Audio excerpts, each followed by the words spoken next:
Assalamualaikum warahmatullahi wabarakatuh. Bismillahirrahmanirrahim. Alhamdulillahirabbil alamin. Wa bihi nasta'inu ala umuri dunya waddin. Wassalatu wassalamu ala asyrafil anbiya'i wal mursalin.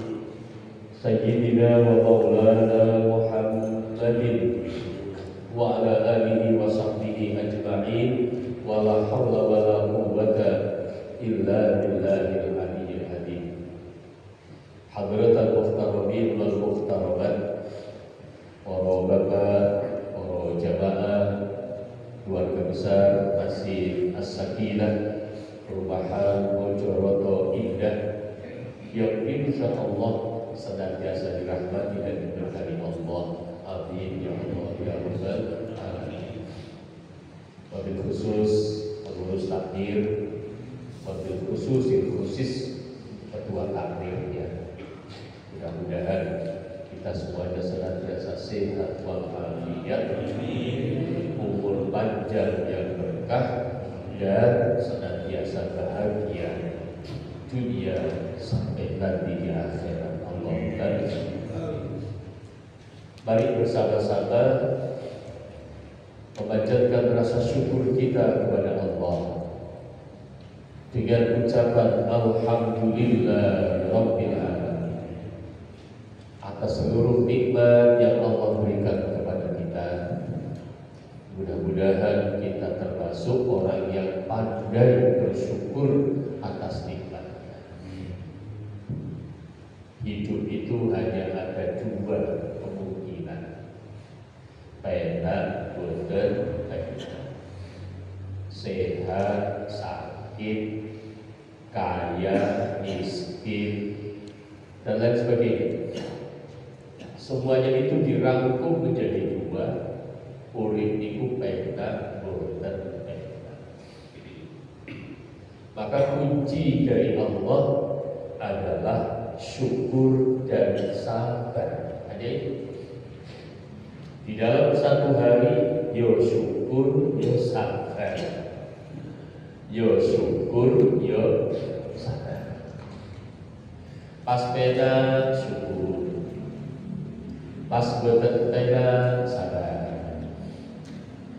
Di dalam satu hari, masya Allah, kota ganti, bolak-balik.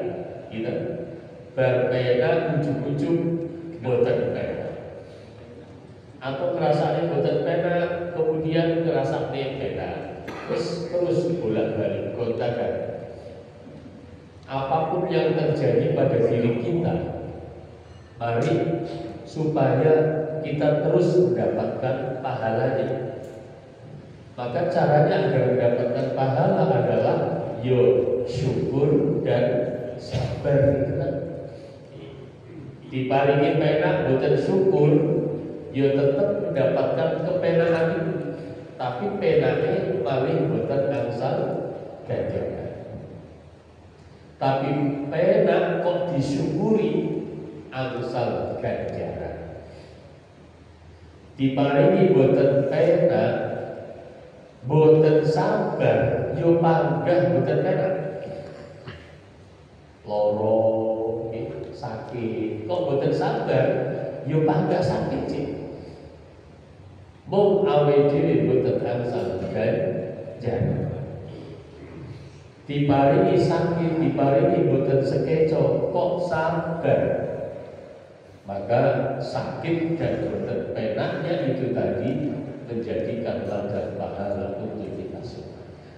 Bila para bapak, para jamaah semuanya, mari kunci hidup di dunia hanya ada dua, yaitu syukur dan sabar.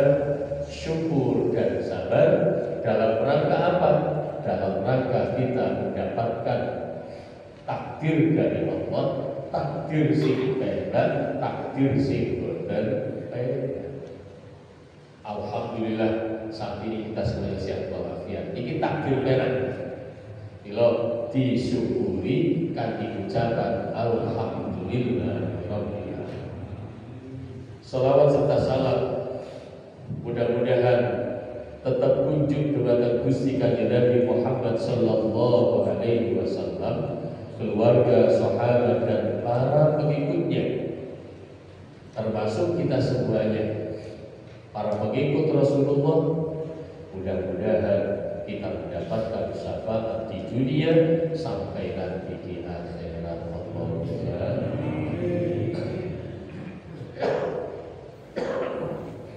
para bapak, para jamaah sekalian yang dirahmati Allah Subhanahu wa ta'ala, kita masuk pada hadis yang ke-20. Judulnya, jika tidak punya malu, berbuatlah sesukamu. An Abi Mas'udin Uqbah bin Amr al-Ansari al-Badri radhiyallahu ta'ala anhu qala.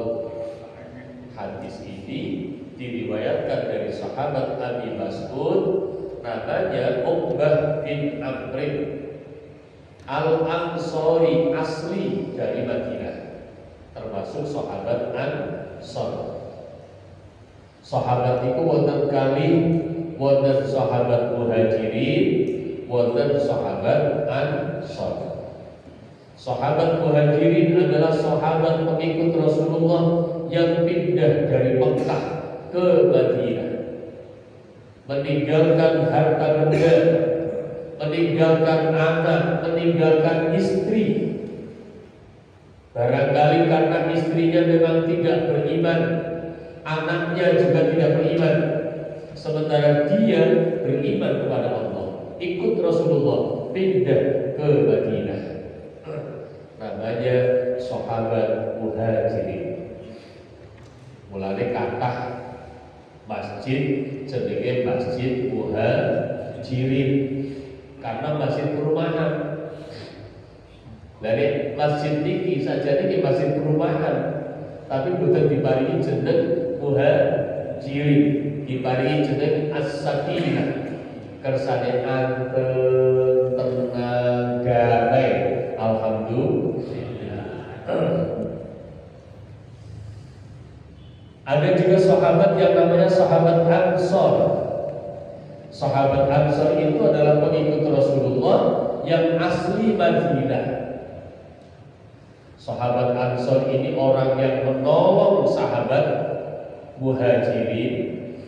Dalam arti menolong, misalnya gadah garwa kalih, ya bojoku sing sitok nggih sampean, ben sampean tenang, gak kelingan nang Mekah mawon.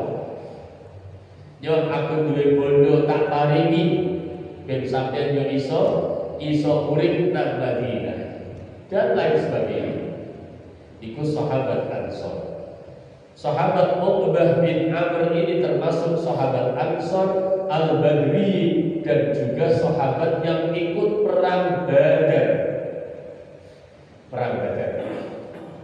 Perang Badar ini para bapak, para rawuh, hadirin, para jamaah sekalian, itu jumlah sahabat 313. 313.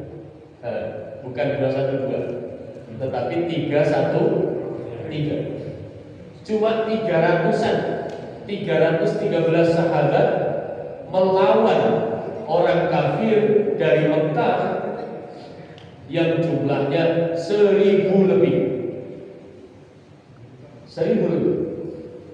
Jadi bukan imbang saja, tetapi Allah Subhanahu wa ta'ala memberikan kemenangan kepada sahabat di dalam perang Badar ini. Diabadikan di dalam Al-Quran. Di Badri wa antum adillah. Allah memberikan kemenangan kepada para sahabat di dalam perang Badar. Wa antum adillah. Kenapa? Karena para sahabat merasa hina. Maksudnya merasa hina dengan jumlah yang sedikit, akhirnya berharap penuh kepada bantuan pertolongan dari Allah Subhanahu wa ta'ala. pancen biasane kalau kita minoritas, kalau kita minoritas, maka akan berusaha dan juga mendekatnya kepada Allah luar biasa. Pada saat perang Badar jumlah sahabat hanya 300-an melawan jumlah orang kafir yang 1000 lebih. Boten imbang jumlahnya. Para sahabat yang perang Badar merasa rendah diri, rendah hati, mohon kepada Allah bantuan pertolongan dari Allah. Allah memberikan bantuannya dan akhirnya menang melawan orang kafir yang jumlahnya 1000 lebih. Tetapi para bapak, para jamaah sekalian, para sahabat pun pernah kalah di dalam perang yang namanya Hunain. Perang Hunain, di mana jumlah umat Islam para sahabat lebih banyak daripada orang kafir, tetapi justru kalah. Wa yawma Hunainin id a'jabatkum kasratukum falam tughni ankum syai'an. Dan ingatlah Muhammad ketika terjadi perang Hunain, yang pada saat itu engkau membanggakan jumlahmu yang banyak, falam tughni ankum syai'an. Ternyata jumlah yang banyak itu tidak berpengaruh sama sekali. Kamu justru kalah oleh orang kafir. Masya Allah, pelajaran. Terus bukan masalah jumlah, tetapi adalah pendekatan diri kita, memohon kita kepada Allah Subhanahu wa ta'ala. Para bapak, para rawuh hadirin sekalian, sahabat Uqbah bin Amr adalah sahabat Ansor dan juga sahabat yang pernah ikut di dalam perang Badar.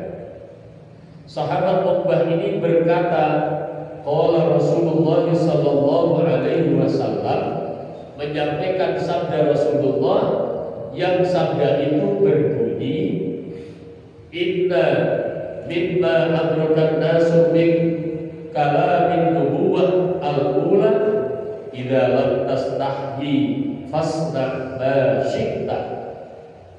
Sesungguhnya di antara sesuatu yang didapati oleh manusia dari perkataan atau tinggalan dari nabi-nabi yang terdahulu adalah idza lam tastahyi fasna ma syi'ta. Apabila engkau tidak punya malu, maka berbuatlah sesukamu. Hadis riwayat Imam Al-Bukhari. Hadis ini pendek. Idza lam tastahyi fasna ma syi'ta. Apabila tidak punya malu, ya silakan berbuat sesuka hati. Sakarepmu arep nyapo ya terserah, nek pancen ora duwe izin. Kamu jelas Pak? Nek sampun jelas berarti sampun cekal. Oke Pak. Lah hadisnya poin nih. Saat ini penjelasannya kados pundi. Bismillahirrahmanirrahim. Rasa malu ini adalah sumber akhlak yang terpuji, yang juga bisa mendorong seseorang untuk melakukan perbuatan-perbuatan yang baik dan meninggalkan perbuatan-perbuatan yang tidak baik. Kersane boten isi, akhirnya nglampahi sing sae-sae, meninggalkan sing boten sae.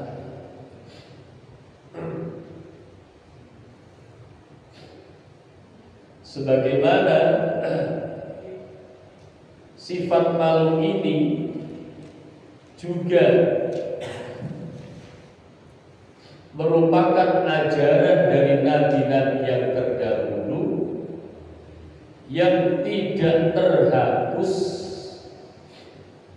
karena memang ajaran-ajaran Nabi sebelum Nabi Muhammad niku wonten sing terhapus. Artinya terhapus setelah Rasulullah Shallallahu Alaihi Wasallam diangkat sebagai Rasul dengan mendapatkan kitab suci Al-Quran, maka semestinya ini berbicara masalah teologi, maka semestinya agama-agama yang sebelumnya itu sudah tidak lagi ada, ikut bersama-sama jadi satu menjadi agama Islam. Mestinya itu. Sehingga ajaran-ajaran yang ada di dalam kitab Taurat yang dibawa oleh Nabi Musa alaihissalam dengan sendirinya terhapus. Ajaran yang dibawa oleh Nabi Isa di dalam kitab Injil dengan sendirinya terhapus. Kenapa? Karena sudah datang Al-Quran yang menjadi pelengkap seluruh Quran, seluruh kitab-kitab yang telah Allah turunkan sebelumnya. Kitab itu wonten sekawan, kitab Taurat yang diturunkan kepada Nabi Musa, kitab Zabur yang Allah turunkan kepada Nabi Daud.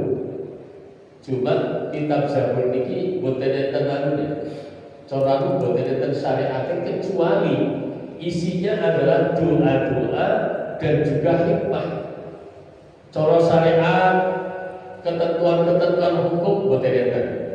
Mila umat Nabi Daud alaihissalam, senajan Nabi Daud niku nampi kitab Taurat, nampi kitab Zabur, tetapi Nabi Daud dan umatnya mengikuti syariatnya Nabi Musa alaihissalam. Kemudian ada kitab yang ketiga adalah kitab Injil yang Allah turunkan kepada Nabi Isa. Yang terakhir adalah kitab Al-Quran. Terus Islam itu mengakui adanya kitab-kitab yang Allah turunkan kepada nabi-nabi sebelumnya. Islam mengakui itu karena memang Allah mengabarkan di dalam Al-Quran. Nah, para bapak, para jamaah sekalian, ajaran-ajaran yang ada di dalam kitab Taurat, di dalam kitab Injil, syariat-syariat niku sampun terhapus. Kenapa? Karena dengan sendirinya ada di dalam Al-Quran.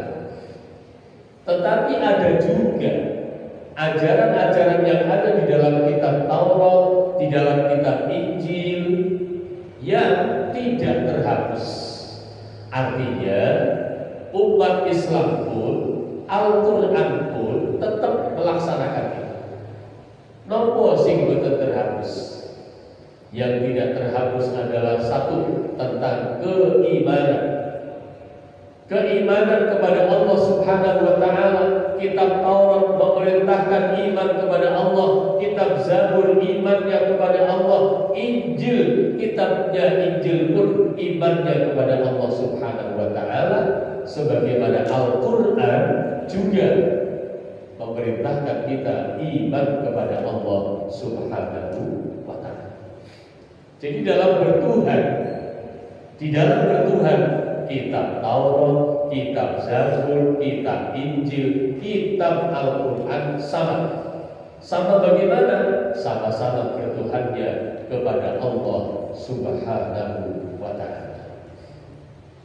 Berikutnya, termasuk yang tidak terhapus adalah perintah atau tuntunan untuk memiliki rasa malu. Rasa malu ini diajarkan oleh nabi-nabi yang terdahulu sampai kepada nabi kita Nabi Muhammad sallallahu alaihi wasallam, diajarkan oleh Rasulullah. Rasulullah mengajarkan kepada kita umat Islam agar memiliki rasa malu. Maka rasa malu ini adalah ajaran yang telah Allah berikan kepada nabi-nabi yang terdahulu, turun-temurun sampai kepada Rasulullah Sallallahu Alaihi Wasallam, Rasulullah mengajarkannya kepada umat, sampailah kepada kita semuanya. Niku maksudnya bahwa di antara ajaran-ajaran Nabi terdahulu yang masih ada adalah rasa malu, memiliki rasa malu. Para bapak, para jamaah sekalian, hadis yang disampaikan oleh Abi Mas'ud Uqbah bin Amr al-Ansari al-Badri itu kalau kita pahami, maka ada 3 pemahaman, 3 pengertian. Pengertian yang pertama dengan ucapan idza lam tastahyi fasna' ma syi'ta. Apabila kamu tidak punya malu, maka berbuatlah sesuka hati. Kata-kata ini menunjukkan arti perintah fasna' ma syi'ta, berbuatlah sesukamu. Tetapi perintah yang ada di dalam hadis ini adalah perintah yang berisi ancaman. Maksudnya ancaman bagaimana? Kalau kamu tidak punya malu, lakukan apapun yang kamu inginkan. Lakukan apa yang kamu inginkan, yang kamu kehendaki. Tetapi ingat bahwa apa yang kamu kehendaki itu ada yang baik, ada yang tidak baik. Yang tidak baik kalau tetap kamu lakukan, maka akan mendapatkan balasan dari Allah Subhanahu wa taala yang berupa siksaan nanti di neraka. Nauzubillah. Dan terus ketoke dikongkon, tapi asline ancaman. Niki sami kali panjenengan kagungan putra. Nggih, kagungan putra. Di dalam putrane istimewa. Saya tidak mengatakan nakal, karena nakal itu kan kesannya negatif. Tapi istimewa. Misalnya senengnya jan wis pokoke obah mawon. Wonten mawon sing dilakon. Termasuk penekan. Penek klopo misalnya. Lah, dikongkon mudun mudun malah ora gelem. Mboten purun. Kita akan mengatakan apa ya? Terus munggah munggah. Biasanya diomongin munggah terus. Malah justru berhenti. Saking istimewane anak kita. Terus nekmu istimewa.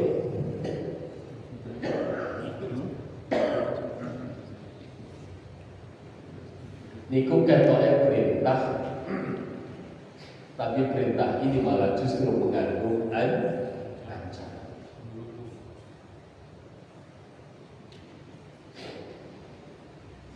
Para bapak, para rawuh hadirin sekalian, sebagaimana yang ada di dalam surat Fussilat ayat yang ke-40, A'udzu billahi minasyaitonir rajim. Innal ladzina yulhiduna fi ayatina la yakhfawna 'alaina afaman yulqa fin nari khairun amman ya'ti aminan yawmal qiyamah i'malu ma syi'tum innahu bima ta'maluna basir. Yang artinya sesungguhnya orang-orang yang mengingkari tanda-tanda kebesaran kami, mereka tidak bersembunyi dari kami. Apakah orang-orang yang dilemparkan ke dalam neraka itu lebih baik, ataukah yang datang pada hari kiamat dengan aman sentosa? Lakukanlah apa yang kamu kehendaki, sesungguhnya Dia Allah Maha melihat apa yang kamu kerjakan. Di dalam ayat Al-Quran surat Fussilat 40 ini juga ada kata-kata i'malu ma syi'tum. I'malu ma syi'tum innahu bima ta'maluna basir. lakukanlah apa yang kamu inginkan, tetapi sesungguhnya Allah itu Maha mengetahui terhadap apa yang kamu lakukan. Ketoke dikongkon lakoni apa ae sakarepe, tetapi ingatlah bahwa Allah mengetahui segala yang kita lakukan. Ini jenenge perintah, tetapi perintah yang mengandung ancaman.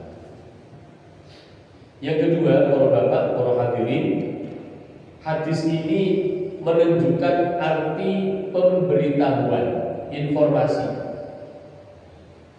bahwa orang yang tidak punya rasa malu, maka dia akan melakukan apa saja yang diinginkannya. Terus ini, idza lam tastahyi fasna' ma syi'ta.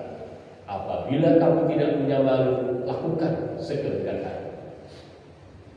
Ini memberikan pemahaman bahwa orang yang tidak punya rasa malu, maka dia akan melakukan apa saja yang diinginkan.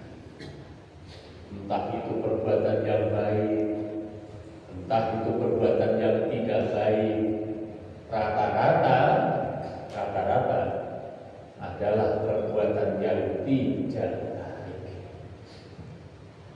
Yang ketiga, hadis ini menunjukkan kebolehan bahwa boleh melakukan apa saja yang tidak ada perintah dan larangan syariat, meskipun bisa mendatangkan malu. Apabila kamu tidak punya rasa malu, lakukan sesukamu.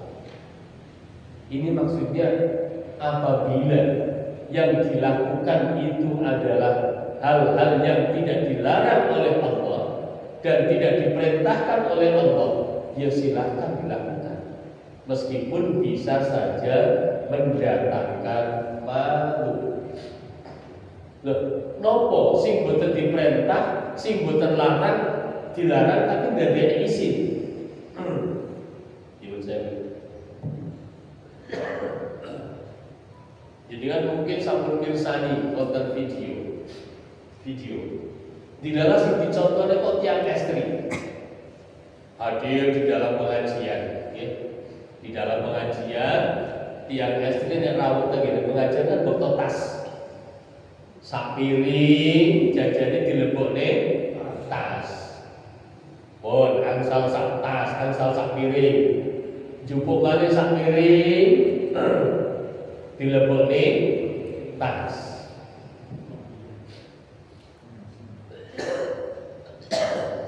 Niki dosa apa boten? Boten. Loh, kenapa tidak dosa? Tidak ada larangan. Dapat pahala apa tidak? Tidak. Kenapa? Karena memasukkan jajan ke dalam tas boten diperintah. Betul. Terus dosa nggih boten, angsal ganjaran nggih boten. Sing angsal adalah jajan rong piring. Kira boten. Tetapi para bapak, para rawuh, memasukkan jajan sak piring, rong piring, niki kan boten umum. Boten umum. Andaikan konangan koncone isi nopo boten? Isi. Sebab jajan ini digunakan atau diperuntukkan bagi semuanya. Ben didahar bareng-bareng. Lah kok dilebokne tas. Nek koncone sumerep, kalau temannya tahu maka menjadi malu. Kaya di dalam wonten sing nyoting ngoten. Gitu, wonten sing nyoting, akhirnya di-share, malih viral. Viral ada orang perempuan yang memasukkan jajan snack ke dalam tas. Beda. Apabila kita semuanya hadir di dalam acara tahlilan, diundang oleh Romo Kanjeng Romo nih, ngundang tahlilan, disuguhi daharan, disuguhi jajanan, di samping angsal berkat sak plastik sak tas niku. Barang rampung tahlilan, rampung dahar, badhe kondur, Kanjeng Romo Pak monggo niku jajan jenengan lebetaken boten napa-napa, jenengan lebetaken nggih tambah-tambah. Jenengan akhirnya lebetaken jajan. Niki isi napa boten? Boten. Kenapa? Karena yang lain juga sama-sama memasukkan yang ke dalam tas sebagai tambah-tambah. Ora dikongkon malah delik-delik nglebokne jajan tengene kresek tengene tas nek konangan akhire dadekne isi. Niki jenenge hadis ini bisa menunjukkan arti dibolehkan asalkan memang yang dilakukan itu tidak ada perintah, tidak ada larangan. Nek dilakukan kalau konangan iso dadekne isi. Para bapak, para rawuh, hadirin sekalian, berikutnya masih tentang rasa malu. Rasa malu ini berasal dari dua sumber. Sumber yang pertama adalah rasa malu yang merupakan pembawaan sejak lahir. Pembawaan sejak lahir. Biasanya antara bapak dan ibu, antara laki dan perempuan, yang memiliki rasa malu itu lebih banyak adalah perempuan. Bahasa Jawane isinan, ya, isinan. Antara wong lanang kali wong wedok, niku sing duweni isinan, niku wong wedok. Lah, wong wedok niku isinan, itu sudah bawaan dari lahir. Tiang istri, orang perempuan sudah bawaan sejak lahir. Dia memiliki rasa malu lebih besar daripada laki-laki. Mulane wajar dikongkon ngene kagel mergo alasane isi, dikongkon nopo boten purun alasane isi, dan seterusnya. Panjenengan sing sampun usianya 50-an, 60-an merasakan betul dulu ketika masih kecil-kecil betapa generasi-generasi kita saat kecil bocah wedoke duweni rasa isin dan isin. Tetapi sekarang ketika rasa malu itu sudah mulai hilang, maka yang terjadi adalah isine hilang, malih isin. Masya Allah. Itu rasa malu pembawaan sejak lahir. Kula lan panjenengan sing kagungan memiliki rasa malu yang itu memang sejak lahir. Kita juga punya. Boten namung tiyang istri, kita juga punya. Berikutnya adalah rasa malu yang hasil usaha. Artinya bukan dibawa sejak lahir, tetapi hasil usaha. Usaha ini bisa pendidikan di sekolah, diajarkan oleh gurunya. Dulu kita kalau melanggar peraturan itu takut dan malu. Apabila kita melanggar peraturan di sekolah, kita malu dulu. Sakniki boten. Dari peraturan sih Masya Allah yang sekarang sedang viral adalah kejadian kepala sekolah yang ada di Banten, ibu-ibu kepala SMP kata saya. Kepala SMP di Banten mendapati muridnya merokok.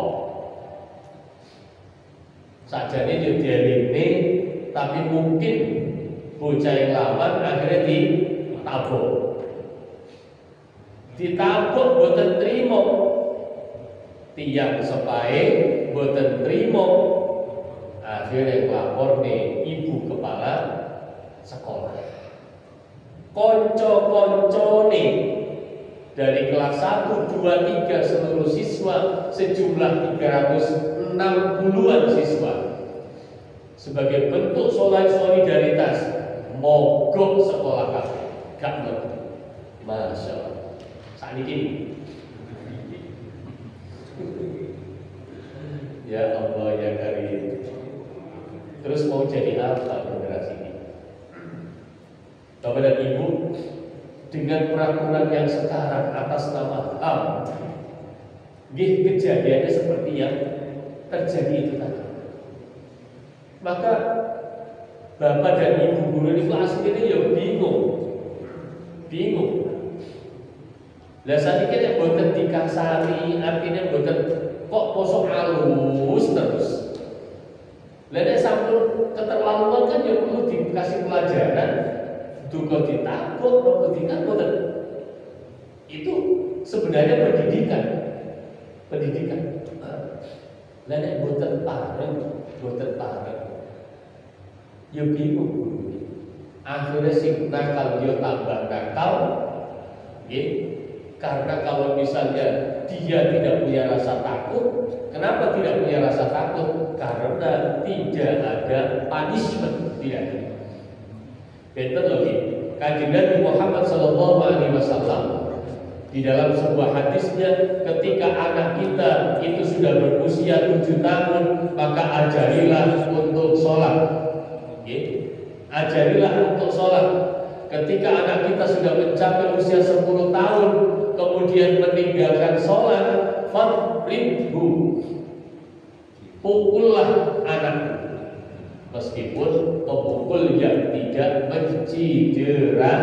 menciderai.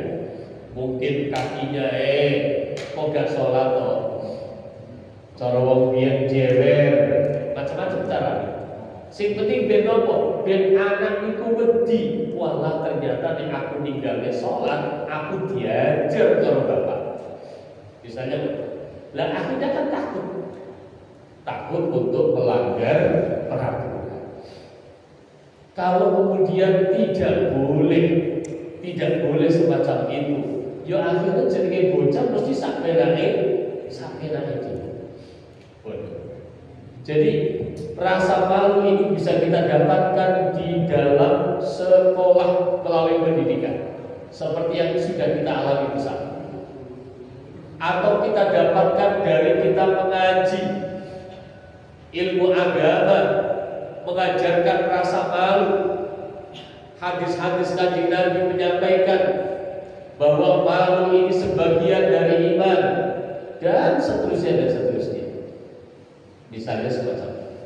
Jadi akhirnya kemudian kita mengamalkan, karena kita sudah belajar, karena kita sudah ngaji, kita sudah mendapatkan pendidikan, maka kita mengamalkan apa yang sudah kita dapatkan. Di antara yang sudah kita dapatkan di dalam pengajian adalah soal rasa malu ini. Jadi rasa malu yang kedua itu rasa malu yang didapatkan dari usaha, baik melalui pendidikan, melalui pengajian, atau melalui interaksi dengan orang. Para bapak sekalian, rasa malu ini ada dua. Rasa malu yang baik, terpuji, yaitu rasa malu yang menjadikan orangnya itu lalu dipuji. Mergo duweni rasa malu, duweni sifat isinan, akhirnya dia dipuji dengan rasa malunya itu. Mengapa dipuji? Karena ketika dia memiliki rasa malu, akhirnya dia melakukan hal-hal yang baik, meninggalkan yang tidak baik. Meninggalkan yang tidak baik, melakukan yang baik, akhirnya dilem. Nah, melaksanakan yang baik, meninggalkan yang tidak baik ini mergo nopo? Mergo isin Nek aku gak nglakoni sing apik, aku isin. Mergo isin nek aku nglakoni sing ora apik, aku isin. Akhirnya dia melaksanakan yang baik, meninggalkan yang tidak baik.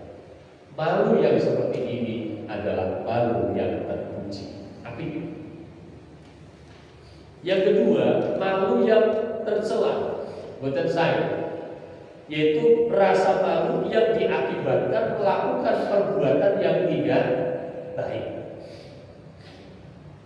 Lakoni sing boten sae, akhirnya dadi isin.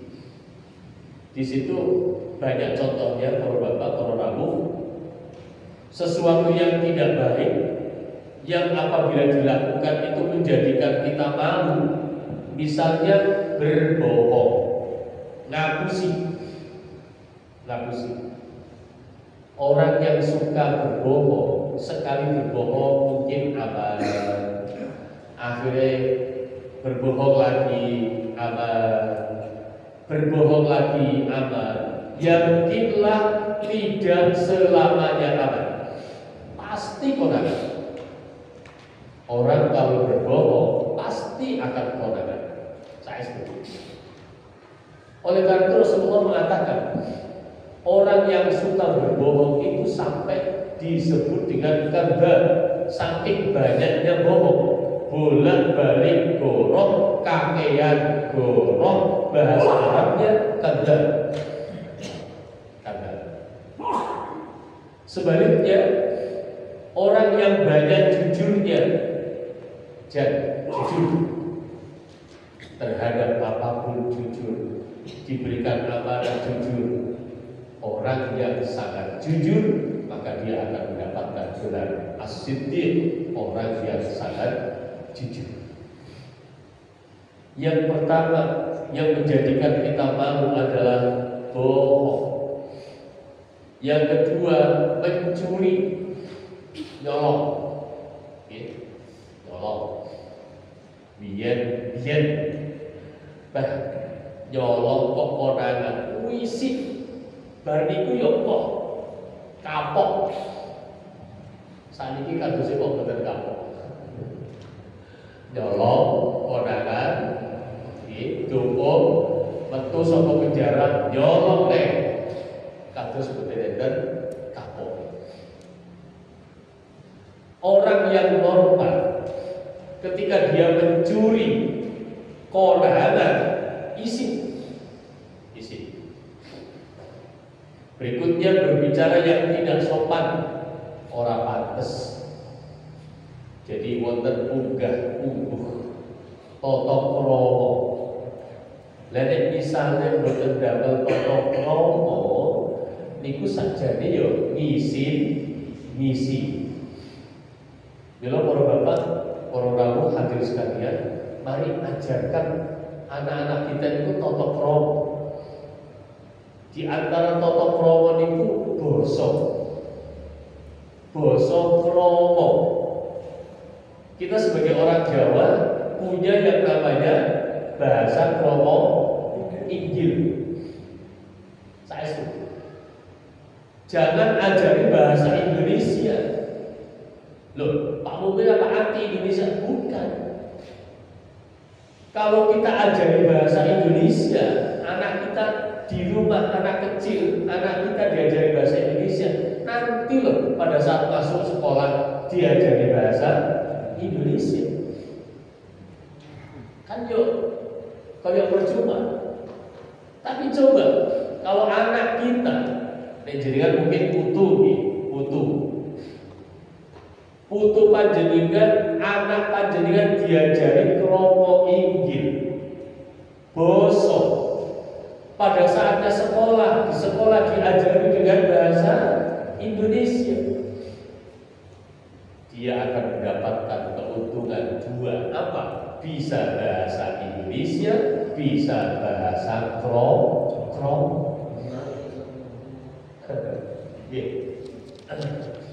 Bahasa krom ini masya Allah saya termasuk kalau itu ngamal nih. Kula niku basa kali bojo kula. Bojo kula basa kali kula. Akhire boten nate tukaran. Nggih, boten nate tukaran. Lho, apa ape terus ngomongin yo kadang boten sae. Boten cocok nek pas boten cocok yo meneng-menengan. Tapi boten kok tukaran. Sebab nek ngomongin basa arep tukaran itu kangelan. Garai panjenengan niku lho sing dadosaken kados mengeten iki ora pantes.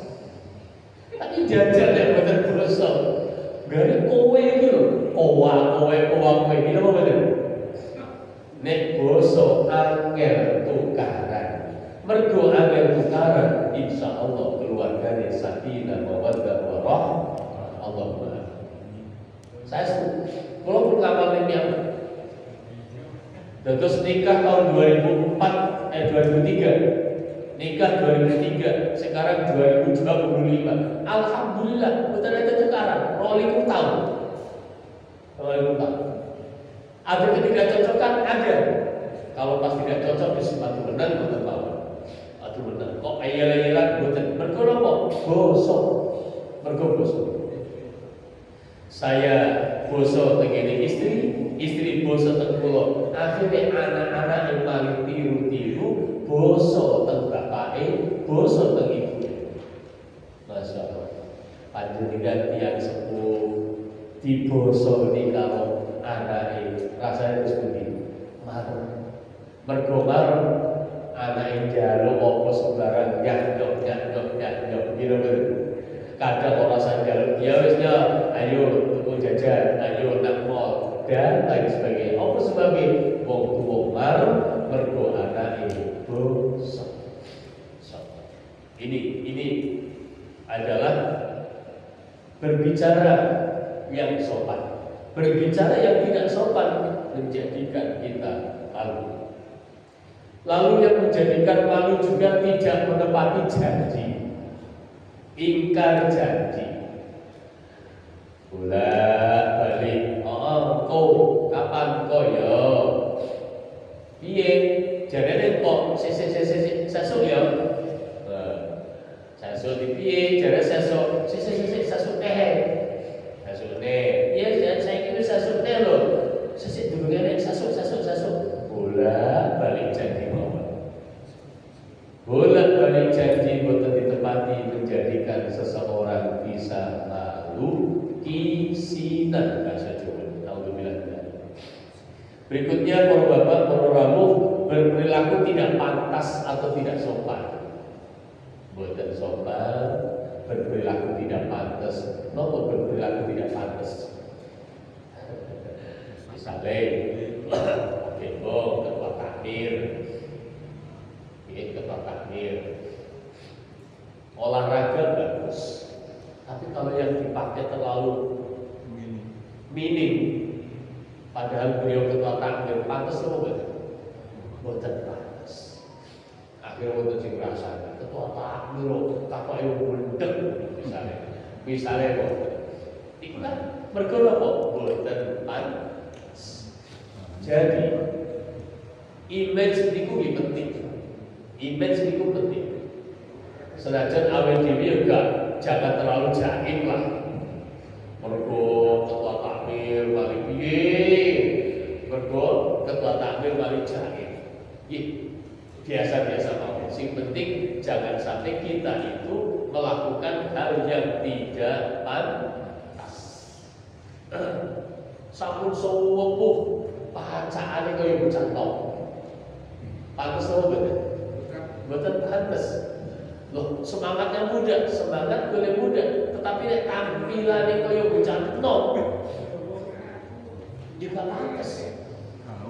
Betul pantas. Orang tua gaul. Kaya kula. Kula ndelok panjenengan seneng sarungan. Tamu dibutuh sarungan. Alhamdulillah saat ini sarung tamu dibutuh sudah diterima, termasuk masuk kantor pun diterima. Sarungan. Misalnya kalau sing biasanya sarungan terus gawe kantor pokek yang tadi kira-kira pantes ora? Mangli. Halo? Manglingi. Lah yo manglingi. Mergo manglingi berarti boten lawas. Monggo dipun sesuaikan. Agar apa? Agar kita tidak malu. Berikutnya adalah tidak bertanggung jawab. Dipasrai amanah, khianat. Dalam posisi apapun. Jadi ketua RT ora tanggung jawab, jadi bendahara ora tanggung jawab, jadi kepala rumah tangga ora tanggung jawab, jadi apapun kok tidak tanggung jawab. Itu berarti sakbelane dhewe dadosaken awake dhewe pakai izin atau isinan. Berikutnya para bapak adalah melakukan tindakan yang melawan hukum, baik hukum agama, hukum negara, atau hukum masyarakat yang sudah diputuskan bersama di masyarakat. Misalnya di RT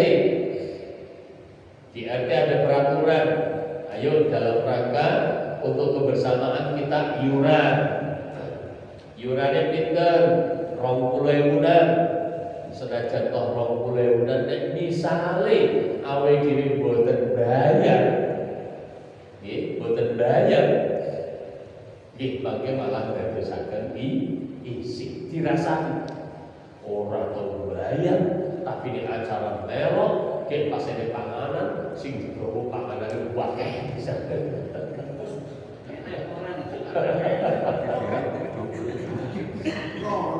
Niku teng masyarakat melanggar hukum, korupsi, membunuh, mencuri dan lain sebagainya, pelanggaran hukum pidana. Niku bisa menjadikan melawan hukum agama. Barangkali di dunia tidak malu, tetapi nanti di akhirat malu. Misalnya apa? Melawan hukum agama. Agama memerintahkan sholat, orang sholat biasa mawon, orang isi. Mungkin di dunia kita tidak malu, tetapi nanti di akhirat Allah Subhanahu wa Ta'ala melaknat, cara Jawa ini, membuka kesalahan kita, membuka dosa-dosa kita, dilihat oleh orang banyak, akhirnya menjadi malulah kita. Para bapak, para rawuhan sekalian, orang yang memiliki rasa malu, maka dia nanti akan mendapatkan buah yang berupa iffah ataupun wafah. Iffah niku menjaga diri, mensucikan diri. Nek wong duweni rasa isi, akhirnya wedi nglakoni sing boten sae, mergo wedi nglakoni sing boten sae, akhirnya sing dipun lampahi adalah sing sae-sae. Nglampahi sing sae-sae iki dalam bahasa Arabnya, dalam bahasa agama kita namanya iffah, menjaga diri jangan sampai melakukan yang tidak baik. Buah berikutnya apabila orang memiliki rasa malu adalah dia akan memiliki wafat. Wafat itu adalah dia akan menepati janji kepada orang lain, janji kepada Rasulullah, janji kepada Allah Subhanahu wa Ta'ala. Pada saat kita masih berupa roh, Allah sudah menyatakan alastu bi rabbikum, wahai roh mukmin, Kanjeng Romo, Haji Edi, Pak Gembong dan lain sebagainya. Alastu bi rabbikum, apakah kamu menyaksikan bahwa saya Tuhanmu? Kata Allah. Qalu bala, ya Allah, panjenengan menika pangeran kamu. Ini janjinya.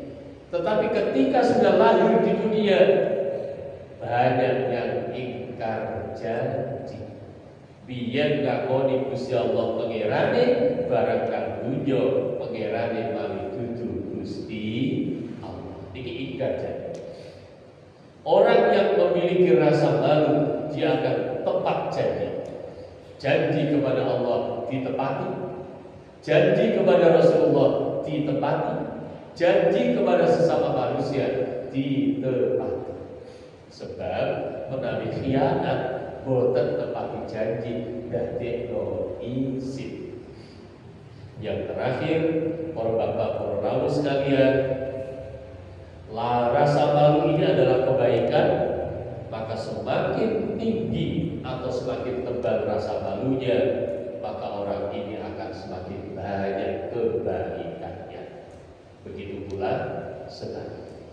Nek ora duwe isi, sing boten-boten saya dilampahi, akhirnya sing kathah malah dosane boten ganjar.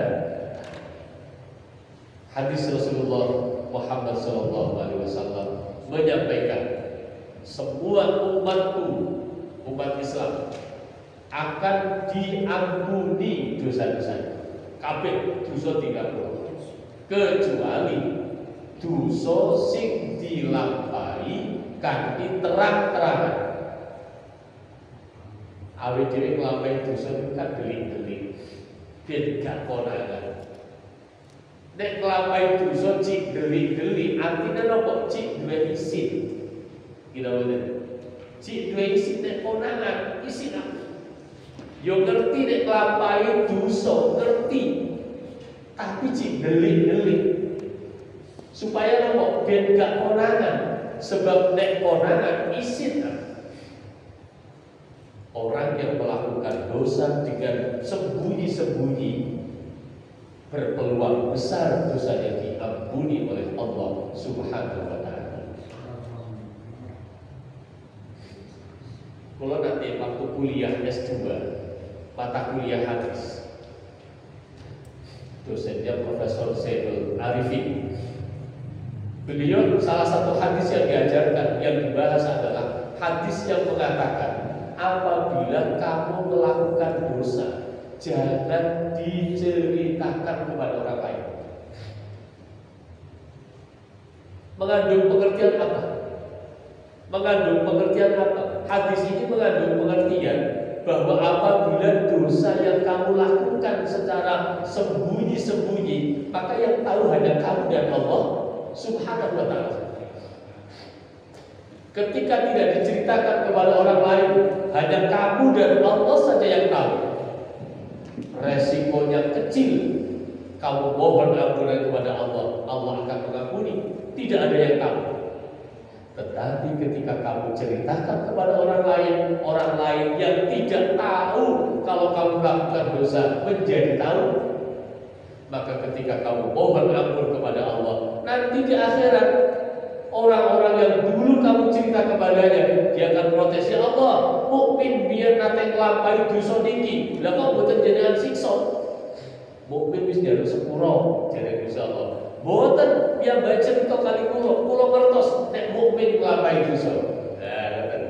Apa sebabnya? Sebabnya mukmin cerita bar lakoni dosa. Oleh karena itu para bapak, para rawuh sekalian, dosa yang dilakukan dengan sembunyi-sembunyi berpeluang besar diampuni oleh Allah Subhanahu wa ta'ala. Tetapi dosa yang dilakukan secara terang-terangan, wis gak duwe izin nglampahi dosa, maka berat untuk diampuni oleh Allah Subhanahu wa ta'ala. Mula lan panjenengan sedaya ora mungkin orang duwe dosa terus iki. Sebab kita adalah makhluk biasa, sangat mungkin dosanya banyak. Tetapi ketika dosa yang kita lakukan secara sembunyi-sembunyi, peluang besar diampuni oleh Allah Subhanahu wa ta'ala. Mudah-mudahan dosa-dosa kita diampuni Allahumma amin. Al-Fatihah. Bismillahirrahmanirrahim. Alhamdulillahirabbil alamin. Ar-Rahmanir Rahim.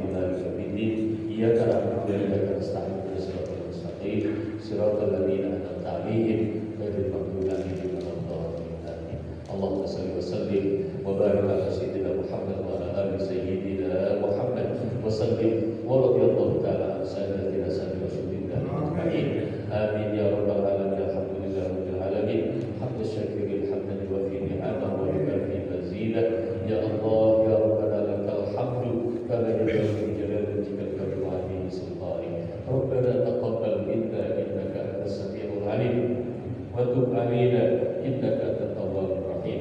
ربنا تقبل وبلغ وأوصل ثواب ما قرأناه ونور ما ترونه من سورة الفاتحة وسورة ياسين وسورة الإخلاص والمعوذتين وغيرهم وغيرها وما بعدها يا الله هدية ناصرة ورحمة نازلة وبركة شاملة بعد القبول منا إلى حضرة حبيبنا وشفيعنا وقرة أعيننا محمد صلى الله عليه وسلم وزوجه وذريته ولبيته الكرام ولا المرحومين والمرحومات والمذكورين والمذكورات وخصوصا keluarga besar Masjid As-Saiyah وخصوصا keluarga besar muslimin wal muslimat rumahan wajib indah وخصوصا أهل القبور leluhur pulau Lambayan Allah Allahumma ighfir lahum warhamhum wa'afihim wa'fu anhum Allahumma ighfir lahum warhamhum wa'afihim wa'fu anhum Allahumma ighfir lahum warhamhum wa'afihim wa'fu anhum wa wasi' madkhalahum fil jannati mathwahum waj'al quburahum rawdatan min riyadil jinan wa la taj'al quburahum hufratan min hufari niran bi rahmatika ya arhamar rahimin Allahumma la tahrim ajrahum wa la taqid ba'dahum waghfir lana wa lahum bi rahmatika ya arhamar rahimin Allahumma anfa'na bima 'allamtana wa 'allimna ma yanfa'una wa zidna 'ilman nafi'an mubarakan fid din wad dunya wal akhirah bi rahmatika ya arhamar rahimin Rabbana atina fid dunya hasanah wa fil akhirati hasanatan wa qina adzaban nar wa sallallahu ala sayyidina Muhammad wa ala alihi wa sahbihi wa baraka wa sallam subhana rabbika rabbil izzati amma yasifun wa salamun alal mursalin walhamdulillahi rabbil alamin taqabbal du'ana bisirril